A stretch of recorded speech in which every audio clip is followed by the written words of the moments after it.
سوال ہے آیا کہ کس حدیث معصوم میں لکھا ہوا ہے کہ جو تقلید غیر معصوم نہیں کرتا، مجتہد کی جو تقلید نہیں کرتا، اس کے اعمال باطل ہو جاتے ہیں؟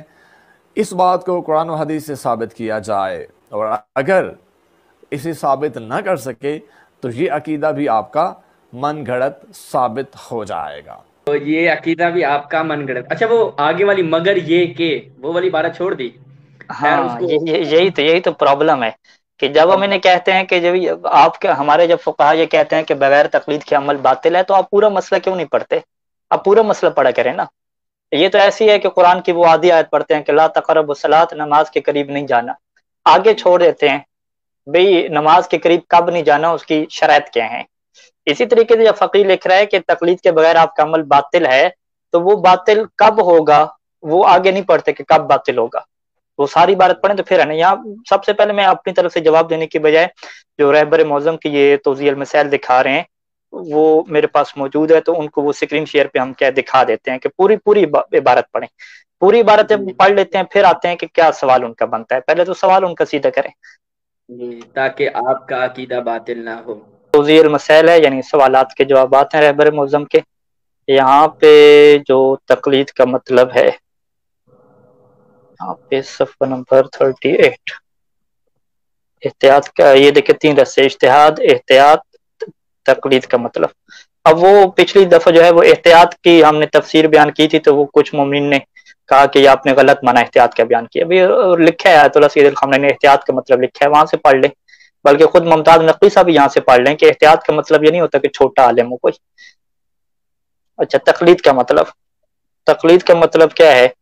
کہ جو نہ جانتا ہو اسے شریعت کے احکام دریافت کرنے کے لیے جامع شرائط مجتہد کی طرف رجوع کرنا چاہیے، یہ تقلید ہے۔ اور ہاں، یہ جو پچھلے سوال کا جواب بھی ان کا یہاں پہ آ جائے گا کہ مقلد کے لیے شرائط کیا ہونی چاہیے۔ پہلی کیا ہے کہ وہ تکلیف ہو، یعنی عاقل بالغ ہو۔ دوسرا کیا ہے کہ مجتہد نہ ہو، یعنی جو بندہ مجتہد نہیں ہوگا وہ تقلید کرے گا، جو مجتہد ہوگا تو اس کے لیے تو تقلید ہے ہی نہیں۔ یہ پھر یہ سوال کرنا کہ جو مجتہد ہے وہ تقلید نہیں کرتا تو کیا کرتا ہے، کہ وہ اپنے فتاوی کی پر عمل کرتا ہے۔ بہرحال اب یہاں پہ ہم آ جائیں اس عبارت کی طرح، تقلید کے بغیر عمل، ٹھیک ہے، جو یہ آدھی عبارت پڑھتے ہیں، ٹھیک ہے جی۔ تقلید کے بغیر عام آدمی کا عمل یا باطل تقلید کے مطابق عمل باطل کہلائے گا، ٹھیک ہے۔ 2 چیزیں ہیں کہ تقلید کے بغیر کوئی عمل کرے، ٹھیک ہے، تقلید کے بغیر، اور دوسری چیز کیا ہے کہ باطل تقلید کے مطابق، ٹھیک ہے۔ بہت ساری تقلید کو ہم نے کیا کہا ہے وہ باطل بھی ہوتی ہے، جیسے ہم نے کیا کہا ہے کہ آپ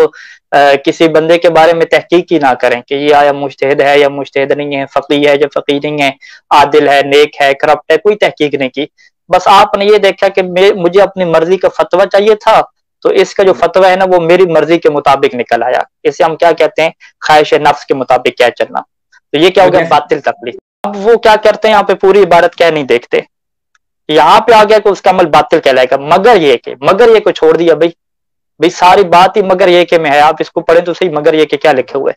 مگر یہ کہ احتیاط کے موافق ہو، اگر اس نے عمل کیا ہے اور احتیاط کے مطابق تھا، ٹھیک ہے۔ فرض کریں کہ ایک فقیہ کہہ رہا تھا کہ نماز میں 3 دفعہ تسبیحات پڑھنی ہے، ایک کہہ رہا تھا کہ 1 دفعہ پڑھنی ہے، اور اس نے کیا 3 دفعہ پڑھ لی، جب 3 دفعہ پڑھ لی تو احتیاط کے موافق ہے، تو اس کا عمل کیا ہو جائے گا، ٹھیک ہو جائے گا۔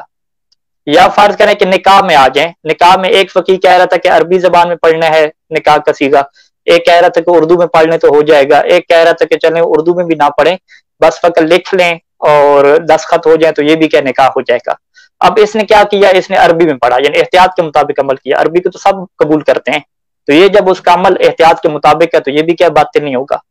ٹھیک ہے۔ پہلی چیز کیا ہے کہ اگر ایک بندے نے بغیر تقلید کے عمل کیا ہے اور وہ عمل احتیاط کے مطابق ہوگا تو وہ بھی باطل نہیں ہے۔ دوسری صورت کے واقع و اصلیت کے مطابق ہو، ٹھیک ہے۔ واقع اور اصلیت کے مطابق یہ انسان کو کیسے پتہ چلتا ہے کہ میرا عمل واقع کے مطابق ہے؟ واقع سے ہم کیا مراد لیتے ہیں، لوح محفوظ لیتے ہیں۔ ہمارے پاس جو چیزیں ہیں، ہمارے پاس چیزیں کیا ہیں، غیر معصوم راویوں کی روایات کی کتابیں ہیں نا، یہ جو محدثین ہیں، غیر معصوم محدثین، الکافی، وسائل الشیعہ، یہ تو غیر معصوم راوی ہیں، اور غیر معصوم جو راوی ہیں وہ اگر تواتر کی حد تک ان کی روایت نہیں پہنچی قرآن مجید کی طرح، قرآن مجید تو متواتر ہے، اگر ان کی روایت متواتر نہیں ہے تو اس میں غلطی کا امکان رہتا ہے، تو جس چیز میں غلطی کا امکان ہو اسے ہم واقع اور اصل نہیں کہتے، ہم کہتے ہیں ممکن ہے یہ واقعی کے مطابق ہو، ممکن ہے کہ یہ کیا واقعی اور اصل کے مطابق نہ ہو، چونکہ وہ غیر معصوم راوی ہے اور قرآن کی طرح کیا تواتر بھی نہیں ہے۔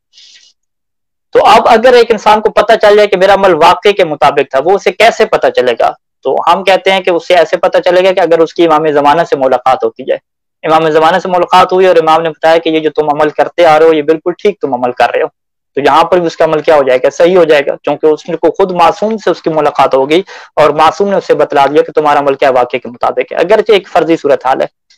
تیسرا کیا ہے کہ اس مجتہد کے فتووں کے مطابق ہو جس کی تقلید اس پر واجب ہے، کہ اس کا جو عمل ہے وہ فتویٰ کے مطابق ہے،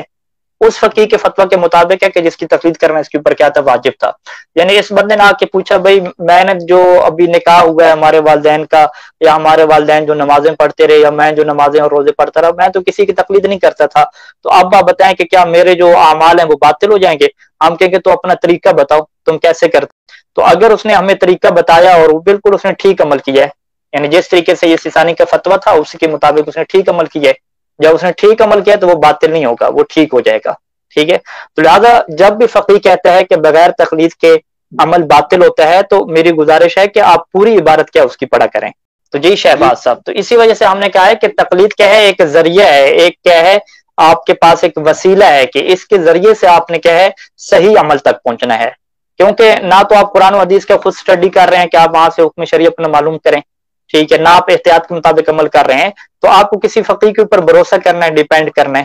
تو آپ اس کی بات کو کیا قبول کریں، یعنی اس کی تقلید کریں، اس کی طرف رجوع کریں۔ تو اگر آپ نے تقلید اور رجوع بھی نہیں کیا، قرآن و حدیث سے بھی نہیں سیکھا، پھر آپ کے جو نانی دادا نے آپ کو بتایا تھا اس کے مطابق عمل کر دیا، یا کسی خطیب نے بتایا اس کے مطابق عمل کر دیا، یا تکا مار دیا، ٹھیک ہے، اور وہ آخر پہ ثابت ہوا سال بعد کہ آپ نے تکے بالکل ٹھیک مارے ہیں، آپ نے وضو وغیرہ ٹھیک کیا ہے، آپ نے عمل بالکل ٹھیک انجام دیا ہے، تو اگر آپ نے عمل بالکل ٹھیک انجام دیا لیکن تقلید نہیں کی تھی تو کوئی بھی فقیہ اس عمل کو باطل نہیں کہے گا،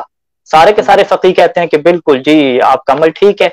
کیونکہ اصل مقصد کیا ہے؟ عمل کا ٹھیک ہونا ہے، چاہے وہ آپ عمل ٹھیک آپ کا تکے لگنے کی وجہ سے ہو جائے عمل ٹھیک، یا آپ کا کیا ہے جناب علی اجتہاد کی وجہ سے ہو جائے، لیکن اگر آپ کا عمل باطل ہوا اور آپ نے تکا مارا تو پھر ظاہری بات ہے آپ کو پکڑا جائے گا، آپ سے پوچھا جائے گا کہ دین کے متعلق آپ نے سستی کیوں کیا، جیسا کہ روایات میں ہے کہ آپ کو حکم شریع پیش آ گیا تو آپ نے کیوں نہیں اس کے بارے میں تحقیق کی، کیوں نہیں پوچھا، کیوں دین کو آپ نے کیا سستا لے لیا؟ لیکن جس نے کسی عالم سے پوچھا اور فقیہ سے جامع شرح سے پوچھا وہ تو جواب دے گا کہ بھی میں نے تو علم حاصل کیا ہے، میں نے تو پوچھا ہے، میں نے پوچھ کے عمل کیا، تکے تھوڑی مارے ہیں، ٹھیک ہے، تو وہ بچ جائے گا، اور جس نے کیا ایسے خام کا تکے مارے ہیں خواہش نفس کے مطابق چلا ہے تو اس کا عمل بھی ٹھیک نہیں ہوا، وہ بھی باطل ہو گیا ہے، تو اب وہ کیا کرے گا؟ ظاہری بات ہے وہ پھنس جائے گا۔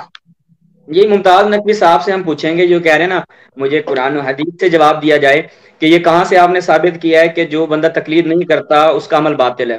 پہلی بات تو یہ کہ ہاشمی صاحب نے تفصیلی آپ کو عبارت دکھائی ہے، ناظرین یہ سیم ملحدین والا کام ہے، وہ قرآن اٹھا کے لائیں گے، وہ کہیں گے دیکھو لکھا ہوا ہے انا بشر مثلکم، تمہارا رسول کہہ رہا ہے کہ میں تمہاری طرح بشر ہوں، پھر تم کس چیز کی ان کو اہمیت دے رہے ہو؟ اچھا آگے نہیں پڑھ رہے کہ مجھ پہ وہی آتی ہے کہ اللہ کے ذریعے جو استثناء ہے، مگر یہ کہ جس کو ہم اپنی اردو میں کہیں گے تو مگر یہ کہ اپنی عربی اس میں کہیں گے تو یہ استثناء، تو آگے وہ نہیں پڑھیں گے، صرف یہی بات پڑھیں گے دیکھو بھی تمہارا قرآن کہہ رہا ہے کہ رسول تمہاری طرح ایک بشر ہے، بس وہ بھی ایک بشر ہے تم بھی ایک بشر ہو، بس مساوی ہے، کوئی اس میں فوقیت نہیں ہے۔ یا پھر کوئی اور آیت مثال لا یحب اللہ الجہر بالسوء من القول الا من ظلم، تو یہاں پہ اللہ تعالیٰ پسند نہیں کرتا آپ نے، لیکن اللہ کے بعد والی عبارت سے ہم استدلال کرتے ہیں، وہ پوری عبارت نہیں پڑھتے۔ اب ان کا بھی کام ناظرین آپ خود دیکھیں، یہ ممتاز نقوی صاحب ماشاءاللہ کتنے جو ہے وہ یہ رجوع کرتے ہوں گے، محدثین کی طرف رجوع کرتے ہوں گے، جو اردو عبارتوں میں بھی اس حد تک جو ہے وہ ڈنڈی مار جاتے ہیں۔ پھر انہوں نے کہا ہاشمی صاحب کہ ہمیں قرآن و حدیث سے دکھائیں کہ بغیر تقلید کے عمل باطل ہے، تو آپ ان سے ہمارا یہ سوال ہے، آپ یہ ہمیں بتائیں کہ اگر ایک بندہ وضو ٹھیک نہیں کرتا تو اس کا وہ وضو آپ ٹھیک یعنی بعد میں اس کو پتہ چلتا ہے کہ وہ وضو بالکل ٹھیک نہیں کرتا تھا، تو آپ اس کے اعمال کا کیا کہتے ہیں؟ اس نے اپنی طرف سے کوئی کتب کی طرف رجوع نہیں کیا، محدثین کی طرف رجوع نہیں کیا، تحقیق نہیں کی، وہ وضو کرتا رہا پوری زندگی، غلط وضو کرتا رہا، غلط غسل کرتا رہا اس طریقے، تو اس کے اعمال و عبادات کے بارے میں آپ کے ہاں جو آپ اپنے آپ کو اخباری کہتے ہیں، آپ کے ہاں کیا نظریہ ہے کہ اس کے اعمال ٹھیک ہیں، اعمال ٹھیک نہیں ہے؟ یہ ان سے ہمارا سوال ہے۔ اور پھر ان کو تقلید کی بھی سمجھ نہیں آئی، تقلید میں کوئی نہیں کہتا کہ مجتہد کی اطاعت کرنی ہے جس طرح معصوم کی اطاعت کرنی ہے، کوئی تقلید جیسے بتایا تقلید ہے یا اجتہاد ہے یا احتیاط ہے، تو یہ سارے کیا ہیں راستے ہیں کہ آپ نے حکم معصوم تک پہنچنا ہے. اب آپ ایک بندے نے مثال کے طور پر میرے پاکستان جانا ہے، اگر میں بائی ایئر چلا جاتا ہوں، ایک بندہ بائی روڈ چلا جاتا ہے، ایک بندہ بحری جہاز کے ذریعے سفر کرتا ہے، تو ہمارے تینوں کا مقصد تو ایک ہے نا کہ پاکستان پہنچنا ہے. اب آپ کہیں نہیں جو جہاز سے جا رہا ہے وہ ٹھیک نہیں ہے، جو بائی روڈ جا رہا ہے وہ ٹھیک ہے. اب کوئی تقلید کے ذریعے حکم معصوم تک پہنچ رہا ہے، کوئی خود تحقیق کر کے حکم معصوم تک پہنچ رہا ہے، کوئی احتیاط پہ عمل کر کے حکم معصوم تک پہنچ رہا ہے. تو ہم سب کا مقصد ایک ہے. تو آپ اس پہ کسی کو یہ کہیں کہ جی یہ آپ قرآن و حدیث سے ثابت کر کے بتائیں، یعنی قرآن و حدیث سے آپ کو یہ ثابت کر کے دکھائیں کہ قرآن و حدیث پہ عمل کرنا ہے ان کا. یعنی اگر ہم سوال کو خلاصہ کریں، ہمیں قرآن و حدیث سے ان کے لیے یہ ثابت کرنا ہے کہ آپ ہمیں ثابت کریں کہ آپ نے قرآن و حدیث پہ عمل کرنا واجب ہے. کیا بات ہے.